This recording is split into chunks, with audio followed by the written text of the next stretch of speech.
It is the very thing that she's going to have to address going into the season, because she is going to be useless to everyone if she's torn it into places within herself.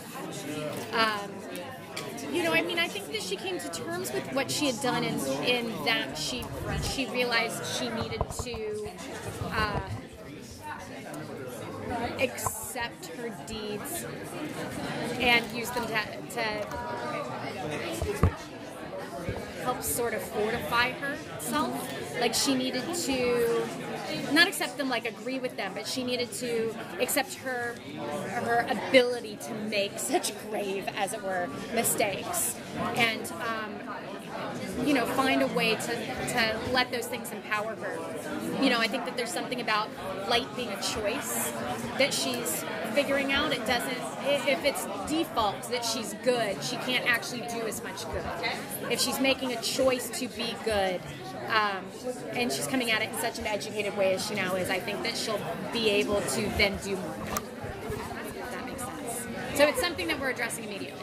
So how did you like getting to play the Darkness for a change? Oh, it was so rewarding. I mean, the first season was about playing these two opposite characters, and when that was taken away, and it was about sort of reconciling what the character thought was reconciling two parts of herself. She ended up like in a safe place, in a middle ground, where I think that Mary Margaret was kind of dragging down Snow White and making her a bit of a sap in some ways. And so I think that her going dark has ignited something in her, and it's far more fun to play than anything else. So that inner turmoil and what it does to the dynamics between all the characters. Snow White is such a tough woman, as we've seen in Flash, and Mary Margaret to some extent.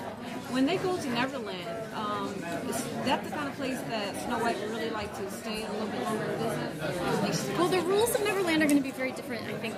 I think what we've discovered is that the rules of every realm are very different, and that magic works differently in various places, that objectives are going to be different because of how different realms are sort of run by their ruling classes.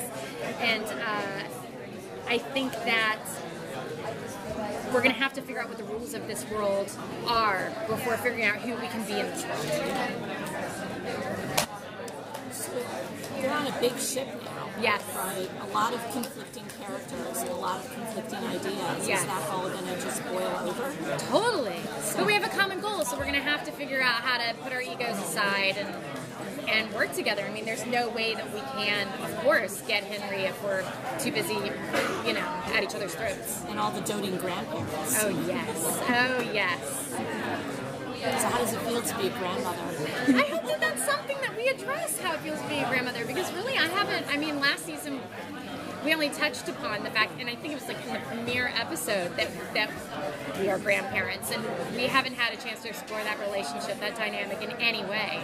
I think last year was so action-filled. I think we were continuously being distracted by, the plot at hand. We were always on some adventure and never getting to really address what was going on between us. And I really hope that we get those moments this year to figure out who we are to each other. It was interesting because Charming said last year, it's like, or maybe it was your character that said last year, what would it be to have, thank goodness we don't celebrate Thanksgiving. Oh my gosh. That was like the best line. Yeah. I feel like it might have been Rumple, but I could be wrong. No, it wasn't Rumple. I think it was either Charming. I think it was Charming. It wasn't me. No, I think it was Charming. But that was a good one. Thank goodness we don't celebrate Thanksgiving. Yes, no. I can't just do it.